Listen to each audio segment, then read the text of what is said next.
Bueno, no.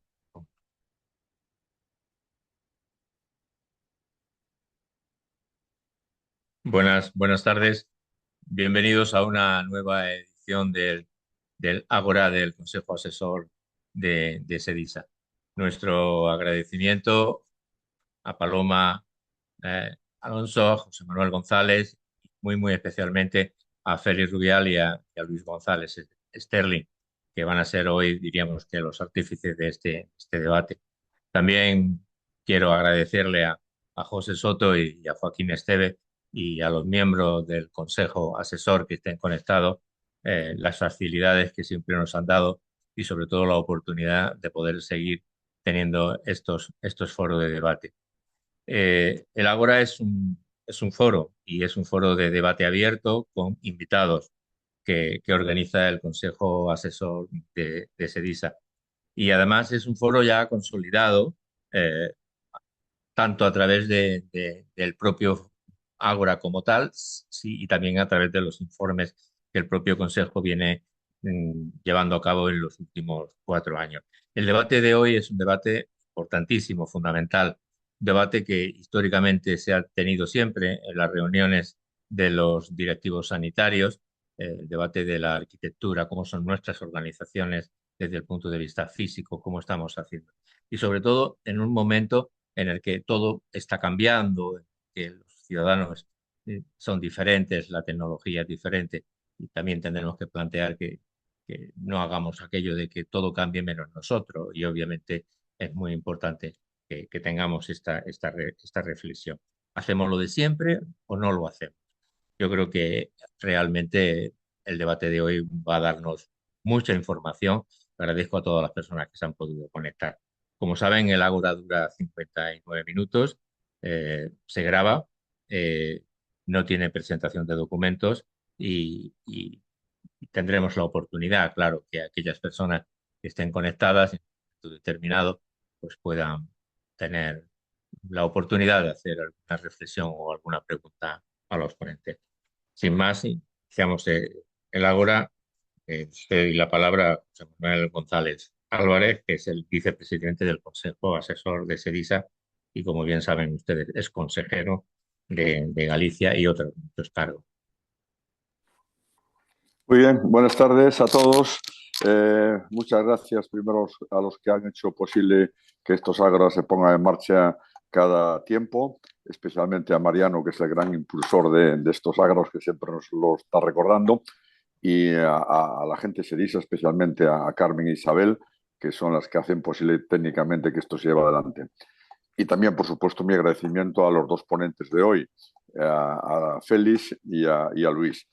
Yo voy a presentar un poco a Félix, al que conozco desde hace muchísimo tiempo. Hemos coincidido en muchas cosas en la gestión sanitaria y que cuando le he propuesto el hacer un ágora sobre el tema de los planes funcionales del futuro, cómo debían evolucionar, ya que la demanda tecnológica, las demandas sociales, las demandas de nuestros profesionales y también la demanda de nuestros pacientes nos obligan de alguna manera, entre otras muchas demandas, nos obligan de alguna manera a adaptar los planes funcionales y también los arquitectónicos al futuro de la sanidad y al futuro de nuestros centros sanitarios.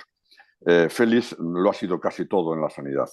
Ha sido director general, ha sido director asistencial, ha sido gerente de diferentes centros y en algunos de estos centros, en sus responsabilidades, ha podido poner en marcha o ha tenido que poner en marcha, mejor dicho, el traslado de algunos hospitales como el Hospital de Lugo o el Hospital Álvaro Cunqueiro de Vigo.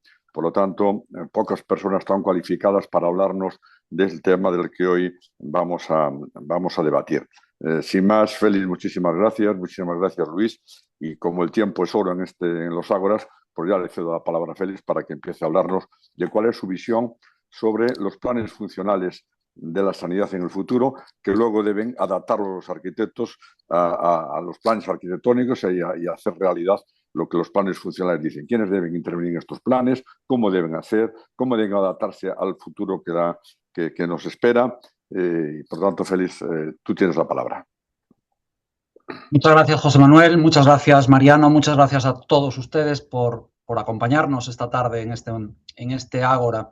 Mire, yo no sé si voy a hacerles un aperitivo o un spoiler, pero quiero empezar diciendo ¿qué voy a argumentar en estos minutos? Voy a defender fundamentalmente 3 ideas. La primera de ellas es que los planes funcionales han sido tradicionalmente documentos necesarios, documentos útiles, documentos muy importantes, pero quizá demasiado centrados en ordenar espacios, en ordenar servicios y en metros cuadrados. La segunda es que, evidentemente, esto hoy ya no basta. Un plan funcional no puede limitarse a decir cuántas camas, cuántas consultas, cuántos quirófanos necesita un hospital. Tiene que responder a una pregunta mucho más importante, mucho más trascendente, que es cómo es el modelo asistencial que queremos hacer posible. Esa es la clave. Y la tercera de las ideas, la tercera de las cuestiones, es que el hospital del futuro y quizá ya el hospital del presente tiene que ser más flexible, más digital, tiene que ser más sostenible, tiene que ser más accesible, tiene que ser más abierto a la comunidad, tiene que ser más humano y tiene que estar menos encerrado en sus propias paredes.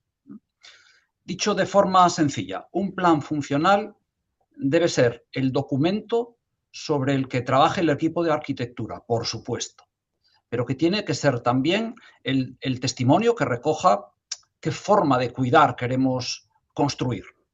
De no hacerse así, correríamos el riesgo de construir muy bien un hospital pensado para una realidad que ya está dejando de existir o ha dejado de existir directamente. Voy a analizar un poco lo que han sido, un poco más en profundidad, lo que han sido los planes funcionales hasta ahora. Durante mucho tiempo esos planes funcionales han sido fundamentalmente documentos orientados a la ordenación. Ordenaban cartera de servicios, unidades, ordenaban camas, ordenaban consultas. Y, por supuesto, esto era y sigue siendo imprescindible. Un hospital mal dimensionado, con circuitos erróneos, mal pensados, con espacios insuficientes, nace con un problema estructural que luego se paga durante muchos años, durante décadas. Por tanto, no se trata en absoluto, ni es mi intención despreciar lo que los planes funcionales han sido. Al contrario, han permitido poner método donde antes había exclusivamente intuición y han ayudado a ordenar las necesidades. Pero también, y creo que tenemos que reconocerlo, han tenido limitaciones, muchas limitaciones. La primera, sin duda, es que muchas veces han estado demasiado pegados al organigrama. Servicio de tal, unidad de cual, área de esto, despacho de aquello, como si el hospital fuese una suma de departamentos, de unidades y no una organización al servicio de los procesos asistenciales. La segunda limitación es que han mirado mucho hacia dentro del hospital y muy poco hacia afuera. Mucho hospital, poca red. Mucho edificio, poca población. Mucha cama y poca trayectoria del paciente. Y la tercera, y no por ello menos importante, es que en muchos casos los planes funcionales se han convertido en una especie de carta a los Reyes Magos, donde cada servicio pedía más espacio, más consultas, más despachos, y eso, desde mi punto de vista, es comprensible, lo cual no quiere decir que sea necesariamente lógico. Los profesionales llevan años trabajando en espacios insuficientes en muchos casos, envejecidos o poco funcionales, y cuando aparece una oportunidad de un hospital nuevo, de una reforma en profundidad, todo el mundo intenta asegurar su futuro. Por tanto, no lo critico, simplemente lo describo. Pero si el plan funcional se limita únicamente a sumar deseos de servicio, deseos departamentales, no vamos a tener un plan funcional. Tenemos una lista de aspiraciones y eso no sirve para el futuro. El resultado incluso puede ser, yo diría que muy peligroso, un edificio nuevo que reproduce los compartimentos estancos del pasado, solo que con mejores materiales o al menos más nuevos. Ahí está una de las grandes lecciones que yo creo que tenemos que trasladar, que es que cambiar paredes no cambia la forma de trabajar por sí sola. ¿Y qué deberían ser? ¿Qué deberían ser los planes funcionales contemporáneos, a mi juicio? Pues frente a esta visión más clásica que acabo de exponer, creo que los planes funcionales deberían convertirse en auténticos instrumentos de transformación sanitaria, instrumentos estratégicos de transformación sanitaria, oportunidades únicas para la transformación sanitaria. Deberían empezar preguntando qué necesidades tiene nuestra población, qué procesos queremos resolver, atender, qué actividad debe hacerse en ese hospital, qué puede hacerse dentro del hospital y qué debe hacerse fuera, etcétera, etcétera. Y esto cambia, curiosamente, o no tan curiosamente, cambia mucho la lógica y evita lo que ocurre demasiadas veces, que los hospitales acaban siendo suma de cajas, suma de espacios definidos de manera inconexa.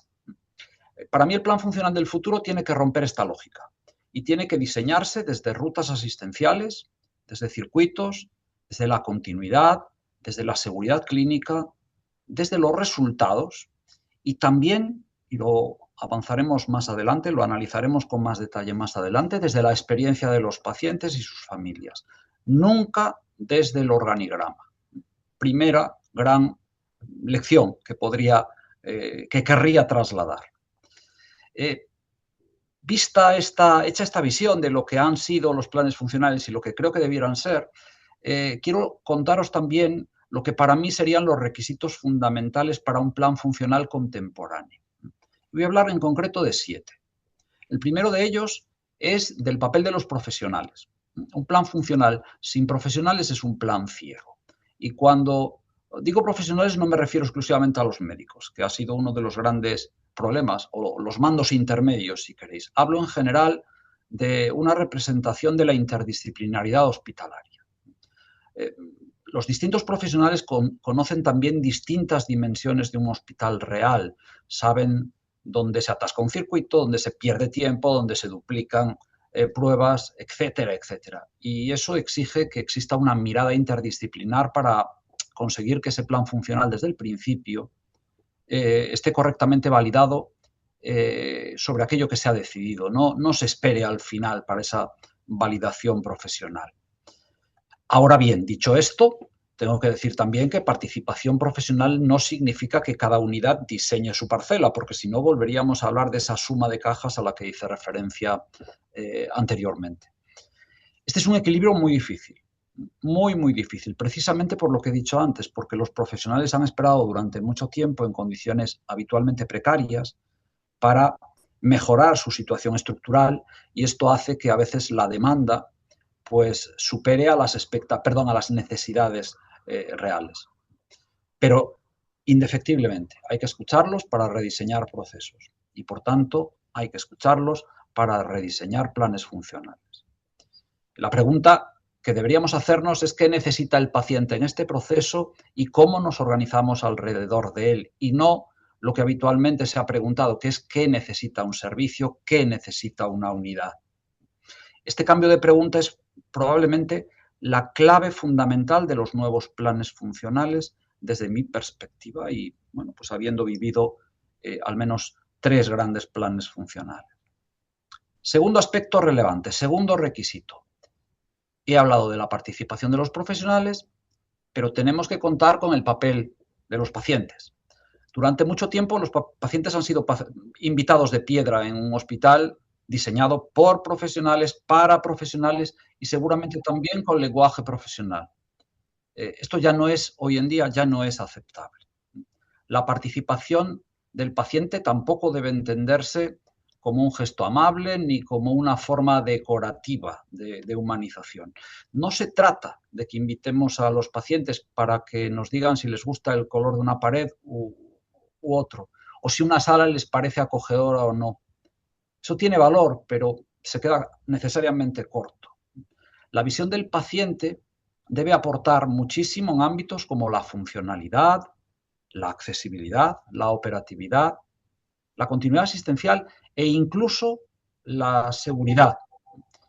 Un paciente sabe un circuito. Si un circuito puede ser comprensible o puede ser absurdo.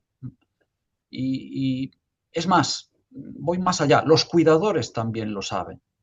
Y todavía estamos prescindiendo de la información tan relevante que pueden aportarnos. Por eso creo que la participación de los pacientes y de los cuidadores tiene que ser real, tiene que ser genuina, no puede ser folclórica, no puede ser testimonial y no puede ser para la foto. Tenemos que creérnoslo e incorporarlos desde el principio. Y la pregunta que daría respuesta a esta necesidad sería si funciona el hospital para las personas que tienen que usarlo. Esa es la clave, la pregunta clave desde mi punto de vista. Y lógicamente esta pregunta orientada a los pacientes, no deja de ser una pregunta profundamente estratégica, ¿no? Tercer aspecto relevante, tercer requisito. Tenemos que pasar de un hospital como edificio a un hospital que forme parte de una red. Es otra evolución absolutamente imprescindible, fundamental. Ya no podemos pensar en un hospital de agudos clásico, que por supuesto necesitamos hospitales de agudo excelentes, pero la longevidad poblacional nos obliga a pensar también en otros dispositivos que configuren una auténtica red. Por eso, creo que la pregunta aquí es si el hospital resuelve realmente las necesidades de alta complejidad en un hospital intermedio, cómo es la relación con la atención primaria, con el domicilio, cómo se colabora con los servicios sociales, cómo se incorporan las herramientas digitales. Y aquí aparece también una idea que ha sido suficientemente esbozada y en la que no voy a profundizar, que es la necesidad de que el hospital deba ser cada vez más líquido. Líquido no significa indefinido, significa menos encerrado en sus paredes. Eso es lo que quiero decir. Y en este aspecto, para finalizar, decir que el hospital ya no es solo un lugar, ya no es solo un espacio, es una plataforma de conocimiento, de tecnología, y eso cambia radicalmente el plan funcional y condiciona, desde mi punto de vista, radicalmente la arquitectura sanitaria. Cuarto requisito. El cuarto requisito, desde mi punto de vista, es una consecuencia de lo que hemos aprendido con la pandemia. Y yo lo definiría como elasticidad. La pandemia seguramente nos dejó muchas lecciones, algunas de ellas suficientemente olvidadas, pero sí que fuimos conscientes que durante el COVID los hospitales tenían que transformarse en días y aquellos que lo hacían con más rapidez, con más diligencia, con mejores resultados, eran aquellos que tenían más capacidad, más elasticidad. Se hizo un enorme esfuerzo, lógicamente, forzando estructuras, pero en ese sentido debemos aprender que los planes funcionales actuales deberían incorporar esa elasticidad, esa capacidad de adaptarse no al día a día, sino a las situaciones excepcionales. No podemos hablar de hospitales de día para el promedio, sino que tenemos que diseñarlos para un día efectivamente malo. Quinto requisito, y voy finalizando, lo que he llamado el problema del tiempo. Los hospitales nacen viejos. No sé si lo planteo como una pregunta o como una afirmación. Me ha salido como afirmación, así que me voy a reafirmar en ella. Los hospitales nacen viejos. Y entre que se define un plan funcional, se aprueba, se proyecta, se licita, se construye, se equipa y se pone en marcha, pasan ¿cuántos años? A veces demasiados, desde luego.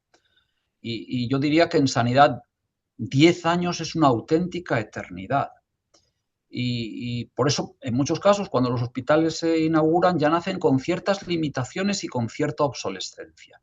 No porque se hayan diseñado mal, no, sino porque el mundo para que fueron diseñados ya ha evolucionado y ya no existe del todo. Entonces, ¿cómo podemos evitar esto? Pues no se trata de un ejercicio de adivinación, sino que se trata de diseñar estructuras capaces de absorber futuros distintos. Y esto implica polivalencia, implica espacios modulares, implica espacios ampliables, espacios reversibles, incluso instalaciones registrables, etc. Implica evitar rigideces estructurales y aportar esa elasticidad de la que hablaba en un principio. Un plan funcional no puede ser una foto fija, no debiera ser una foto fija, debería parecerse más a un sistema operativo que paulatinamente se actualiza. Sexto elemento y sexto requisito que es necesario establecer: las diferencias entre un hospital nuevo y un hospital renovado, que no son lo mismo. El hospital nuevo permite imaginar desde cero y eso es mucho más sencillo, aunque tenga algunos riesgos, como pueda ser la abstracción. Pero podemos diseñar un hospital sobre el papel sin condicionantes previos y eso, créanme, es una facilidad.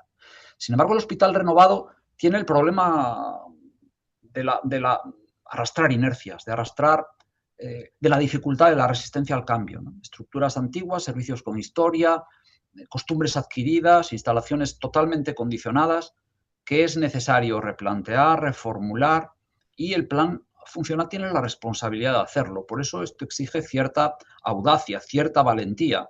Y si queremos ser coherentes y adaptarlos a la funcionalidad requerida, tienen que ser realmente audaces. Yo creo que la peor reforma es aquella que invierte millones para reproducir lo que teníamos en el pasado, aunque fuese lo mejor. Séptimo aspecto, la sostenibilidad. Hoy ningún plan, desde mi punto de vista, es asumible, si ignora la sostenibilidad. Los hospitales son organizaciones que tienen un consumo intensivo de recursos y también lo son desde el punto de vista ambiental.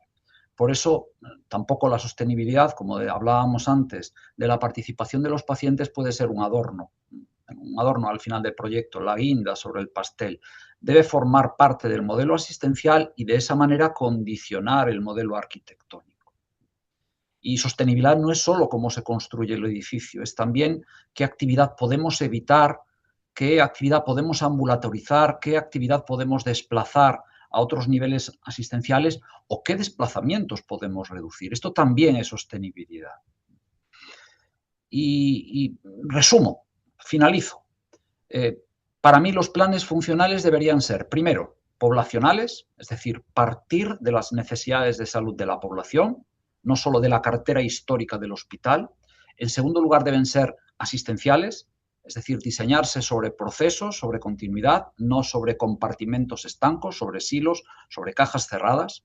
En tercer lugar, tienen que ser genuinamente participativos, incorporando a profesionales, incorporando a pacientes, incorporando a cuidadores, no como validadores tardíos de decisiones ya adoptadas, sino como promotores de ideas, promotores de cambio en el momento de la propia gestación del plan funcional. En cuarto lugar, los planes funcionales deben de ser digitales desde el origen. Hoy en día tienen que ser digitales desde el origen. La tecnología no puede ser una capa adicional. Tiene que ser parte del plan funcional desde el principio mismo del plan. En quinto lugar, y me repito, en este caso tienen que ser elásticos, preparados para crisis, para cambios tecnológicos, para cambios funcionales, para alteraciones de la demanda, etc. En sexto lugar, tienen que ser accesibles y tienen que ser humanos. Tienen que estar pensados para reducir la hostilidad ambiental de la asistencia sanitaria, tienen que ser capaces de proteger la intimidad, de adaptarse a las necesidades y a los requerimientos, a las expectativas de la sociedad actual y deben facilitar esa orientación claramente. Y por último, y en esto me sale mi vena preventivista, tienen que ser evaluables. Los planes funcionales tienen que ser evaluables. Un plan funcional no debería terminar el día de la inauguración. Yo creo que deberíamos medir si los espacios y las estructuras se han usado como se habían pensado, si los circuitos funcionan o no funcionan, si la experiencia ha mejorado, si la eficiencia aumenta. Pues todas estas cosas deberíamos medirlas y en un hospital, volviendo hacia atrás, más elástico, podría incluso pensarse en la posibilidad de reconducir determinadas decisiones que se habían adoptado en su momento. Y finalizo con una idea positiva. Yo creo que estamos en un momento extraordinario para repensar la arquitectura sanitaria. Tenemos más conocimiento, más tecnología, tenemos muchísimos más datos, tenemos más conciencia de la importancia de los pacientes y de sus opiniones, de la elasticidad, de la sostenibilidad, etc. Pero con todo esto también tenemos un riesgo, que es usar precisamente todo esto para construir hospitales nuevos que funcionen, como he dicho antes, con lógicas anticuadas. Y aquí el plan funcional es decisivo, es la clave, porque el plan funcional es el lugar donde realmente una organización sanitaria, y esta es mi última frase, el plan funcional es el lugar donde una organización sanitaria decide qué quiere realmente ser y cómo quiere atender a la población que le corresponde. Por mi parte, nada más, muchas gracias. Nos oímos en el debate. Mariano, querías...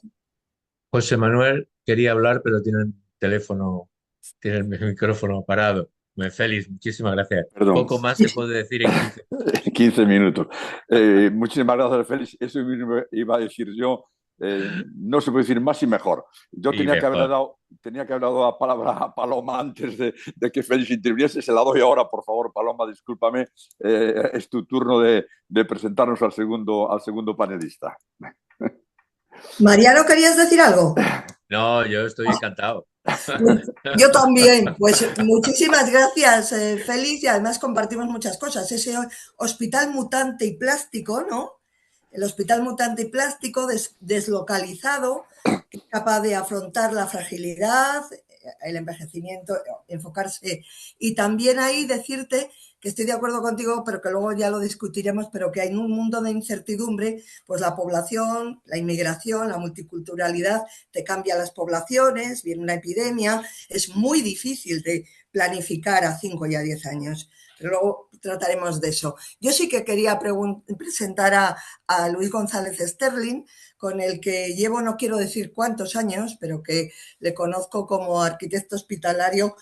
Sí, pues lo voy a decir. Desde el año 89, que ha hecho tanto hospitales nuevos, planes funcionales aplicados, proyectos arquitectónicos y planes funcionales, porque los hemos hecho en conjunto y luego lo explicará, así como planes directores de ampliación y reforma. Entonces, sí que me gustaría destacar que Luis ha hecho, aparte de, no quiero decir el número de hospitales, no solo en España, sino en todo el ámbito internacional, en Reino Unido, en Bélgica, en Francia, en toda Latinoamérica, en Emiratos, pero aparte de eso, y lo ha sabido adaptar a cada realidad, porque hay un aspecto de adaptación al entorno que no es baladí. Ya nos encontramos los dos, y cuento esta anécdota, con que nos decían que no podíamos poner ahí un determinado servicio en un país árabe porque le veían desde enfrente. Entonces, bueno, pues ese tipo de cuestiones, y hombres y mujeres, y siempre lo hace con adaptación, y que ha sabido incorporar a esos 2 millones de metros cuadrados que ha hecho en los últimos 10 años la arquitectura hospitalaria basada en la evidencia científica, con evaluación de cuáles son los resultados. Y en la línea que ha dicho Félix, llevamos 5 años intentando hacer un estudio de la ocupación poshospitalaria tras haber sido, tras haber hecho la operación, la construcción, cuando se ocupa, qué es lo que pasa y qué piensan los distintos grupos de interés. Muchas gracias, Luis. Muchas gracias a todos. Luis, deberías de conectar el micrófono, Ahí estamos. ¿no? Ahí vamos. Bueno, Luis, adelante. agradecer muchísimo a Paloma sus palabras. Siempre me trata muy bien. Y bueno, mi más sentido agradecimiento por el honor que me concedéis en SEDISA por esta, digamos, esta posibilidad de hablar a una audiencia tan especial y tan selecta para mí. Vosotros sois mayoritariamente médicos y gestores de hospitales y tratáis y gestionáis la vida de los pacientes administrando grandes edificios y enormes cifras de presupuesto y personal. Los arquitectos intentamos crear espacios para que esa labor sea más fácil, eficiente y humana. Eso es la diferencia, ¿no? La rápida tecnificación de todos los procesos médicos y de los procesos de diseño nos está llevando a que la construcción de los hospitales, la ingeniería sea cada día más importante, ¿no? Y relevante en nuestra vida, así como consecuencia también en la gestión de los hospitales. Están apareciendo mucha presencia de ingenieros, ¿no? Voy a tratar dos temas fundamentalmente, o sea, los planes funcionales como oportunidad, que ya lo ha citado Félix perfectamente, pero que yo quiero darle una vuelta más a algunas cosas, y el hospital del futuro, que es lo que, digamos, nos trata. Los planes funcionales yo, aparte de ser una oportunidad, para mí ha sido un método de aprendizaje continuado. Es decir, yo cada vez que te enfrentas a un plan funcional, resulta que son trajes a medida, es decir, que son absolutamente distintos un hospital a otro, ¿no? Y un hospital nuevo es muy distinto de un hospital en funcionamiento, como ya ha dicho Félix. Un hospital en funcionamiento tiene bicho dentro, tiene idiosincrasias, relevancias, egos a tratar, es más complicado, mucho más complicado, pero se aprende muchísimo más, ¿eh? Porque se aprende de los procesos, se aprende de muchas otras cosas que digamos, es una oportunidad que ya, para mí, como aprendizaje, es una oportunidad tremenda que ya quitaremos un par de ellos después. Pero es una oportunidad para el hospital que pasa cada 20 o como máximo cada 50 años. Y es una tremenda oportunidad para el cambio de los procesos, de los sistemas y de los vicios, digamos, que ha ido acumulando a lo largo de su funcionamiento. Quería hablar un poco del modelo tradicional frente al modelo Marañón, y ahora Paloma de estos quería que hablara yo de esto y me parece muy, muy interesante. Y las ventajas y convenientes de cada sistema. El modelo tradicional implica que convocar un concurso de proyectos o de direcciones de obra después de aprobar un plan funcional, caso de La Paz y de muchos otros, porque es el sistema absolutamente tradicional. El modelo Marañón ha sido un concurso único en el que incluye plan funcional, plan de espacios, plan anteproyecto de toda la actuación, plan especial y proyecto de la fase 1. Esto, ¿qué es lo que da? Es mucha más rapidez, mucha más versatilidad. En los procesos concursales, como sabemos, que tardan muchos tiempos, ¿no? Pero también tiene el inconveniente de que no puede fijar el precio del proyecto, el precio de la actuación, o sea, la dimensión de la actuación hasta el final, hasta que no tenga aprobada la superficie total necesaria. Y esto implica que los pliegos son más complicados, son mucho más complejos, y los pliegos en general, que es un tema yo creo que tendremos que hablar largo y tendido, es que se redactan cada vez para una cosa concreta, y las personas que se enfrentan a ese pliego al final no han tenido toda la experiencia de muchas otras veces de otros muchos concursos que se han... Y yo creo que hay que intentar especializar un poco la gente que redacta esos pliegos, ¿no? El hospital es un ente vivo, como decimos antes, en una continua evolución, y por ello la definición de los espacios deben ser abiertas, deben implicar cambios, deben aceptar esa flexibilidad de la que hablábamos antes, ¿no? Esa flexibilidad de estructuras con grandes luces, con mínimos pilares intermedios, con espacios diáfanos, reutilizables para cualquier otro uso, no solo para el que están diseñados inicialmente. La separación de circulaciones también es imprescindible. Y los espacios deben ser transformables como mamparas móviles con situaciones de emergencia, porque pueden ocurrir situaciones en las que haya que transformar totalmente el uso de un espacio, que es el caso de la Bibliobús del Marañón, en la cual pues, diseñamos totalmente un espacio absolutamente abierto que se podía compartimentar según las necesidades. En este caso, hemos aplicado los mismos sistemas para el Marañón.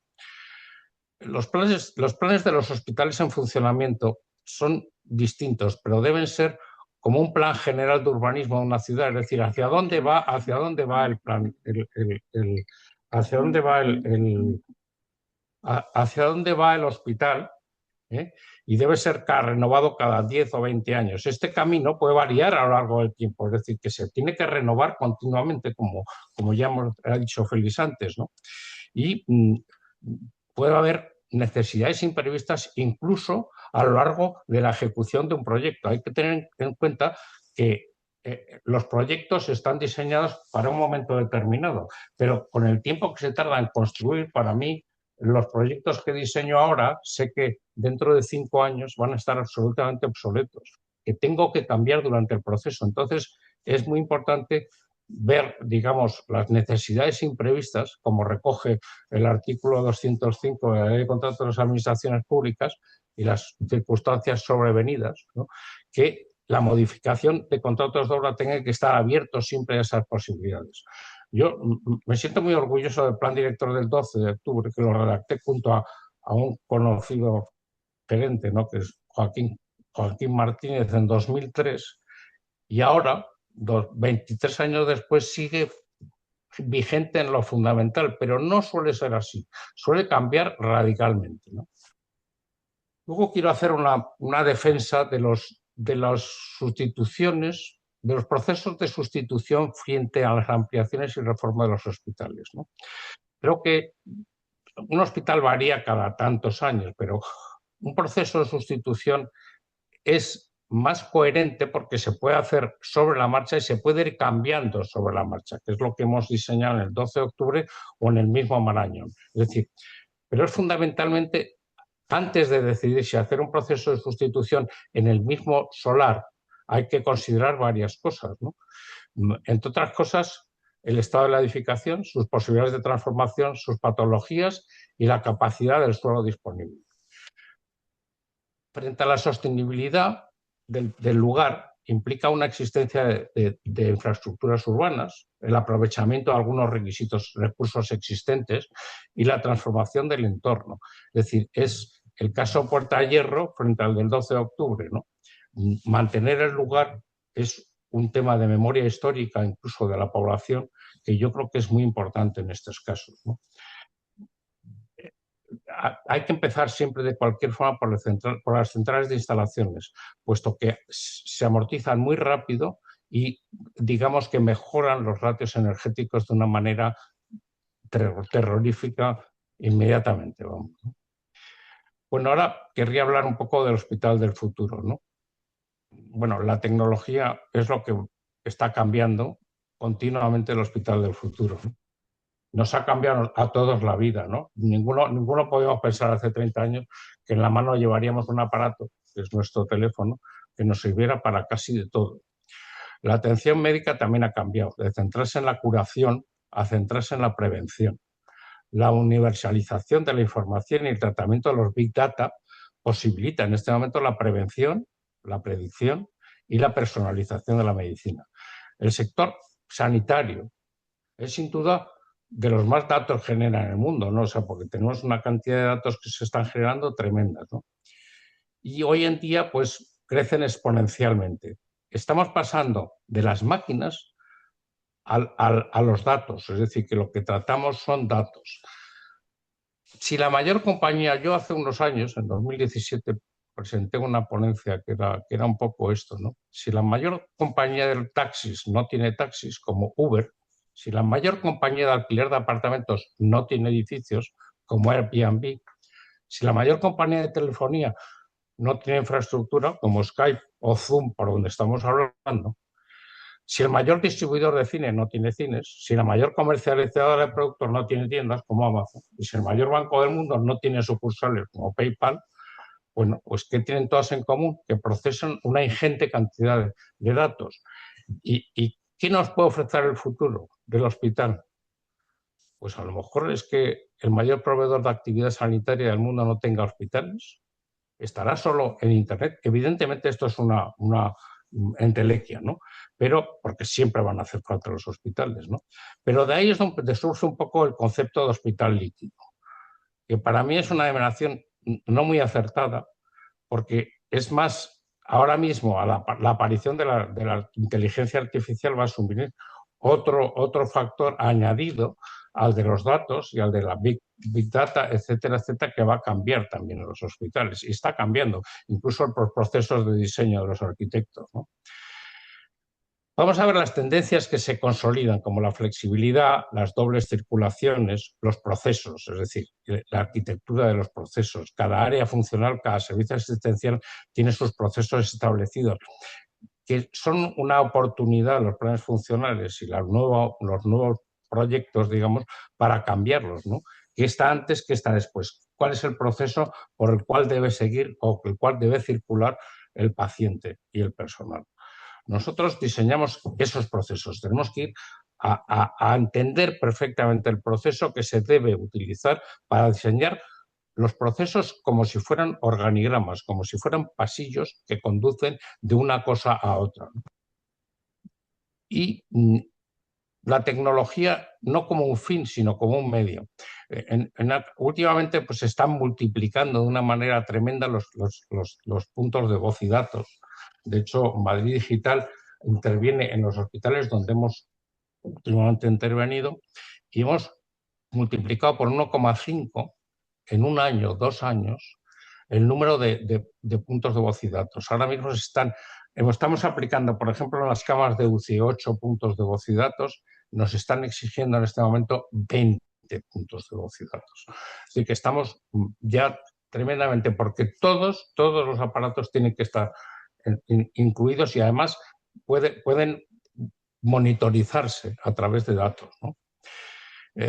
Luego hay una cosa que yo creo que está cambiando también el proceso de los hospitales, que es el BIM, ¿no? La obligatoriedad de utilizar el BIM, el Building Information Model, en los proyectos de la Administración Pública desde 2018 hace que todos los proyectos de hospitales se hacen en BIM. Este sistema, que no deja de ser al final del proceso de construcción un modelo gráfico, escala 1:1 del edificio, pues es una herramienta fundamental para la gestión y el mantenimiento del edificio. Sin embargo, digamos, cuando el hospital recibe el edificio, nos encontramos con demasiada facilidad que no tienen medios para leer e intervenir en estos modelos, es decir, actualizarlos durante el tiempo. Y eso es esencial para el mantenimiento de los hospitales. Dotar estas herramientas, el hardware, el software y la formación del personal sobre todo, para posibilitar que la gestión posterior del inmueble sea la eficiente. Hemos citado ya varias de las enseñanzas que nos ha llevado el COVID, pero la fundamental, evidentemente, es que algunas de ellas han reforzado los conceptos del EDAC, del Evidence-Based Design, es decir, que la luz, que los espacios, digamos, tengan luz y contacto con la naturaleza, también curan. La flexibilidad, la elasticidad, la modulación y la transformación sistemática de los espacios es fundamental. Las instalaciones redundantes que hemos visto en muchos sitios, es decir, cómo podemos tener instalaciones en sitios donde en principio no hacen falta, pero las estamos redundando en muchos sitios. El cambio de los procesos constructivos es otro de los temas que está ocurriendo en este momento, que es que los procesos constructivos van exageradamente hacia la industrialización. Lo que hace años se veía como algo que iba a venir, que iba a llegar, ahora mismo ya son una realidad, un tsunami que nos está pasando por encima, ¿no? La industria, sin embargo, en España aún no está preparada para este reto. Solo se industrializan, en definitiva, viviendas unifamiliares con distintos sistemas más o menos rudimentarios y precisos. En el mundo se está industrializando cantidades ingentes, ¿no?, de edificios.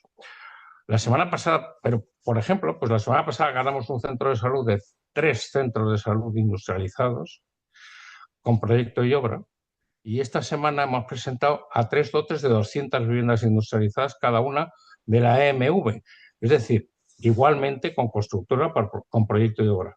Luego, por tanto, es una tendencia que nos va a arrollar como la del coche eléctrico y como muchas otras. Y así como el coche eléctrico no estamos preparados para fabricar las baterías necesarias, aquí en la industria tampoco está preparado para el tsunami que nos viene encima, ¿no? Lo más que se han fabricado en baños son fachadas, estructuras, escaleras y algunos conductos de apunillo. Está clarísimo, es clarísimo el futuro. No podemos seguir construyendo como los romanos. Luis, a mí me corresponde la parte mala, y es deciros que el tiempo lo tenéis que gestionar. Ya acabo. Muchas gracias por escuchar.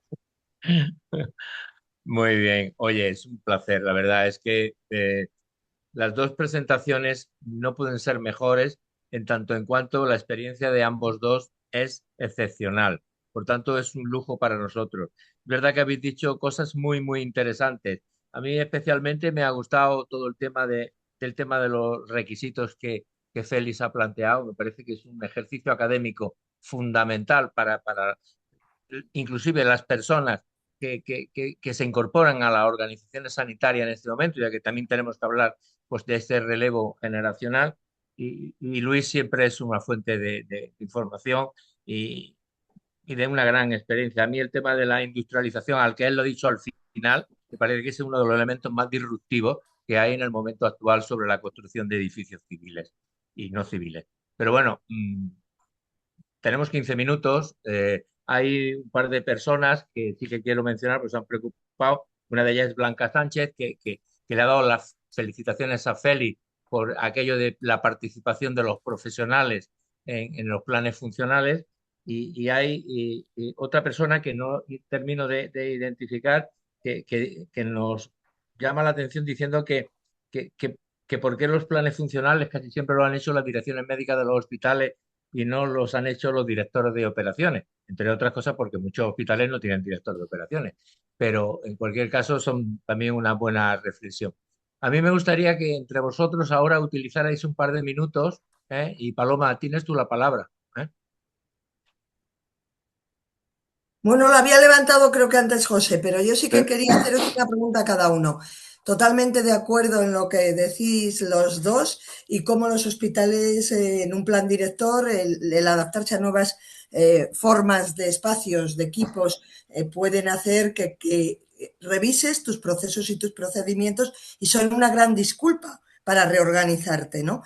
Pero con independencia de eso, a Félix le preguntaría, en este hospital mutante y plástico, ¿cómo conseguir que tengamos incorporado determinados factores que son imprevisibles? Por ejemplo, entre otros, que una población como cualquiera pueda crecer entre un 10 o un 5% a un 10 porque cambie la inmigración y te encuentres con que baja, por ejemplo, todo el tema de la natalidad.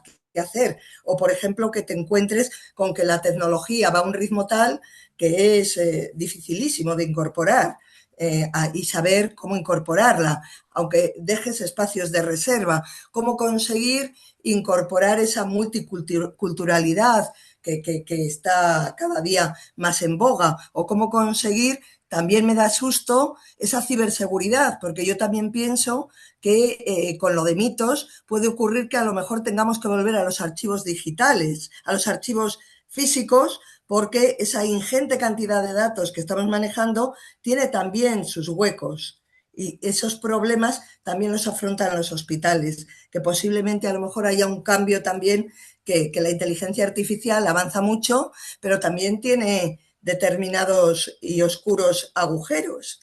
Entonces, esa pregunta se la haría a Félix y a Luis, que has dicho muy bien todo el campo de la ingeniería, lo importante que es de la industrialización, pero también de la evaluación posterior que no se utiliza siempre. ¿Por qué se siguen haciendo, Luis, UCIs que no tienen luz? Si se sabe que la estancia media se prolonga, si se sabe que hay problemas de confusión del paciente, si se sabe que se necesitan más analgésicos.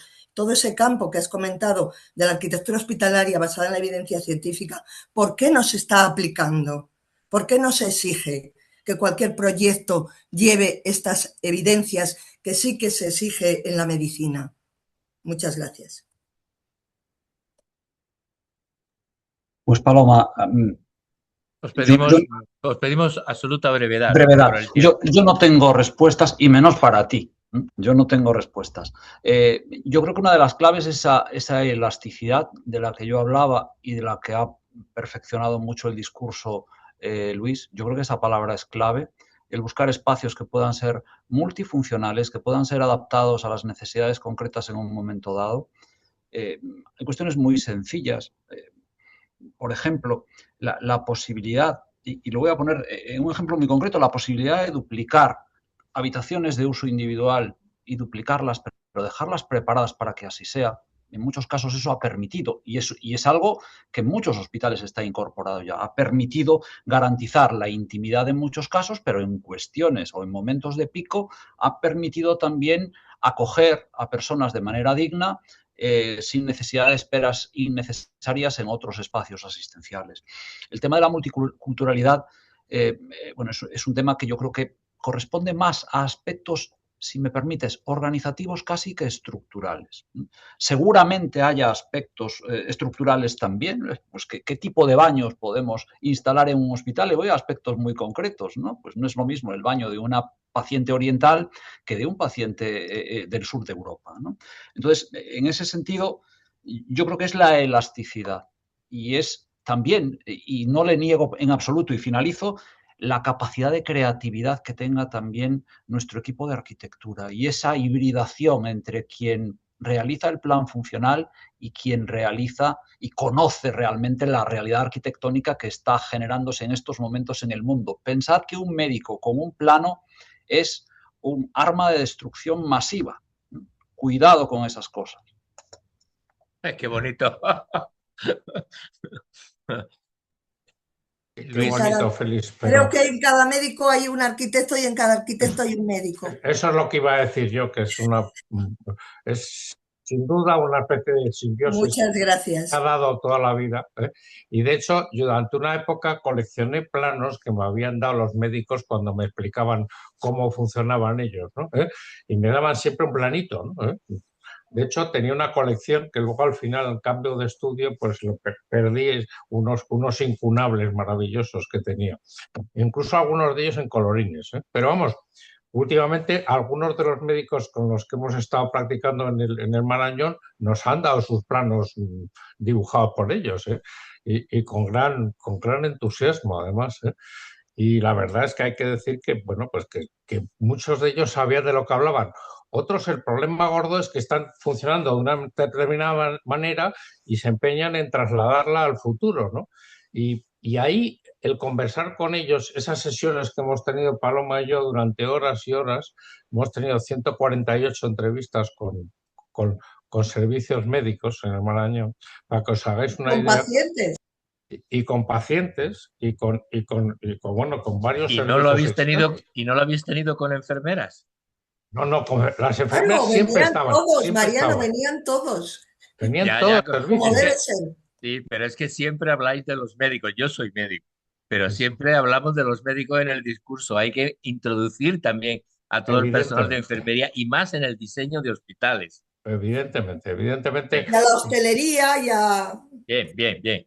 También lo hemos tenido. Y los informáticos, al mantenimiento. los informáticos cada vez mandan más, ¿eh? Cada vez nos dicen más lo que tenemos que hacer y cómo lo tenemos que hacer. Es un problema, como digo, de que la tecnología cada vez tiene más importancia en los hospitales y nos está pasando por encima, ¿no? También. Bueno, Bueno, yo tengo que darle Sí, la palabra a José Manuel, que sí, lleva el yo, hombre con la mano levantada y que se le va a quedar petrificada. me gustaría comentar algo, aunque Paloma ya hizo una referencia de pasada a ello, ¿no? Aparte de las mejoras tecnológicas y que, en fin, de elasticidad, todos los elementos que hemos comentado, que ha comentado especialmente Félix, a mí hay uno que me gustaría, no sé si la pregunta es a Félix o es a Luis. Parece claro que el diseño arquitectónico, la construcción arquitectónica, de alguna manera influye en la mejoría de los pacientes, a la salud de los pacientes, en que se vayan antes de alta. Entonces, desde el punto de vista de Luis, ¿qué 3 o 4 mejoras arquitectónicas creéis que hay que introducir para que esta mejora en la salud de los pacientes sea efectiva? Paloma hizo referencia a la luz en las UCIs, pero seguro que hay algunas más que me gustaría saber qué opinión tiene Sterling sobre cuáles de ellas, 3 o 4, introduciría que le parecen más efectivas en este aspecto. Venga, por favor, tiempo. para mí la más eficiente, desde luego, es la luz. El contacto con la naturaleza, el poder ver, o sea, si de alguna manera el día y la noche es fundamental y todos esos sistemas que estamos haciendo de iluminaciones, ¿no? No es lo mismo que realmente puedan mirar por la ventana. Pero no es solamente para los pacientes, es para el personal que tenga que estar mucho tiempo en un lugar de trabajo. Es decir, todos los lugares de trabajo que tengan permanencia, ¿no?, deben tener luz natural. Ya sé que eso es difícil a veces, ¿eh? No es fácil, pero es verdad que, como decía una trabajadora, que me decía el otro día, me decía, es que una limpiadora me decía, es que mi lugar de trabajo también es el pasillo, ¿no? Por ejemplo, ¿no? Y el pasillo no tiene luz natural. Bueno, pues hay que intentar que incluso los pasillos tengan luz natural. Hay que intentar pero luz natural y contacto con el exterior, con la naturaleza, poder ver árboles, poder ver vegetación, poder ver, no escuchar, o sea, el tema acústico es importante, ¿no? El tema además de que no se escuchen de unas habitaciones a otras, que intentar lo que nos decía antes Paloma, que pasaba en Turquía, ¿no? En Turquía nos decían que no podíamos poner unas habitaciones frente a las otras, ¿no?, porque en un lado podía haber mujeres y en otro lado podría haber hombres, ¿no? Bueno, pues eso, la intimidad, es decir, resguardar la intimidad de unas habitaciones a otras, de unos espacios a otros, es también otro de los aspectos que creo que es importante y que los evidence-based design estos enumeran exactamente 10, o sea, hay muchos más, pero básicamente estos son los 4 que yo resaltaría. Y el facilitar el acompañamiento de las personas. Fundamental, fundamental. Sí, sí. Yo creo que eso, sobre todo en urgencias, en sitios que nosotros lo estamos diseñando. Totalmente, las UCIs humanizadas, las urgencias absolutamente, humanizadas. absolutamente. Son los criterios de humanización de las UCIs. Otra de las cosas que estábamos viendo en muchos casos es, pues eso, sobre lo que decía antes Félix, es que hay espacios como las UCIs, como las observaciones de urgencias, etcétera, que de repente necesitas poder transformar en tener la capacidad de doble, ¿no? Entonces, lo hacemos con mamparas móviles de forma y con cabeceros que tengan doble conexión para en un momento determinado puedes quitar la mampara y donde tú tienes 2 puedas tener 3, por ejemplo, ¿no? Eso es lo que hicimos en la UCI esta, en la biblio-UCI, como la llamo yo, es una UCI en una biblioteca que hicimos en la pandemia en el Marañón, que sigue en funcionamiento y que pues eso, pues esas cosas son importantes para poder duplicar en un momento la capacidad de un hospital ante una epidemia, como estamos viendo, que cada día pueden ser más frecuentes, ¿no? Bueno, pues disculparme, yo soy el responsable de no pasarnos en el tiempo y por tanto estamos a prácticamente 1 minuto y medio de cerrar la sesión.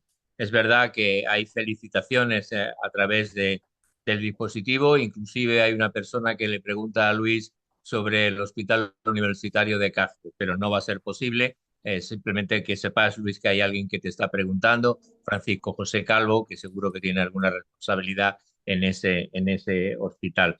Me corresponde cerrar esta sesión, que ante todo me ha parecido tremendamente didáctica, con magníficas reflexiones, consejos de extraordinaria utilidad, de extraordinaria utilidad. Con ello pretendemos, desde el Consejo Asesor, volver a revitalizar el debate sobre los planes funcionales y sobre la arquitectura hospitalaria dentro de los foros de directivos de la salud, ya que históricamente siempre ha sido un área que hemos tenido la oportunidad siempre de poder debatir. A veces pues estamos en otras cosas, más en la tecnología y en otros aspectos que también son obviamente importantes. Bueno, pues no me cabe más que unirme a las Mariano, un felicitaciones. inciso, que Venga. cuando ha cerrado el presidente no habla el monaguillo, pero en este caso sí que quería decirte una llamada a Sedisa en este apoyo a evaluar, una vez que se han producido la ocupación de un hospital o una ampliación y reforma, qué piensan los pacientes, qué piensan Claro, el claro. personal que trabaja en él, qué piensa, porque me parece, qué piensa la población, qué piensa en ese funcionamiento en red. Parece fundamental incorporar esa evaluación a los nuevos centros o a las nuevas ampliaciones y remodelaciones. Pues Muchas gracias. muy buena aportación, amiga Paloma. Totalmente de acuerdo. Sí, evidentemente tenemos que evaluar esto y obviamente tenemos que evaluar todo lo que es el recorrido de los pacientes dentro de lo que son las experiencias de los pacientes cuando acceden a un servicio sanitario, más allá de que hayan mejorado o no su salud. Eh, Solamente me queda pues darle las gracias de una forma, diríamos que grande y sobre todo por la intensidad y calidad de las dos exposiciones, la de Félix y la de Luis, la de Luis y la de Félix, que nos han reforzado en muchos conocimientos y espero que a las personas que se han unido les haya sido también de utilidad. Es verdad que quiero también agradecerle a Carmen e Isabel, que seguramente que harán un magnífico trabajo con toda esta grabación y que tendrá la difusión correspondiente dentro de los medios de comunicación del sistema sanitario. No tengo más remedio que despedirme, cerrar la sesión. Tenemos inmediatamente otra reunión de otro tipo y además sabemos que el Ágora dura 59 minutos, en este caso 61. Pues nada más, Paloma y José Manuel, muchísimas gracias y nos vemos nosotros en un momento otra vez. Venga, gracias. Gracias a todos. vosotros y a Gracias, Félix. gracias, gracias.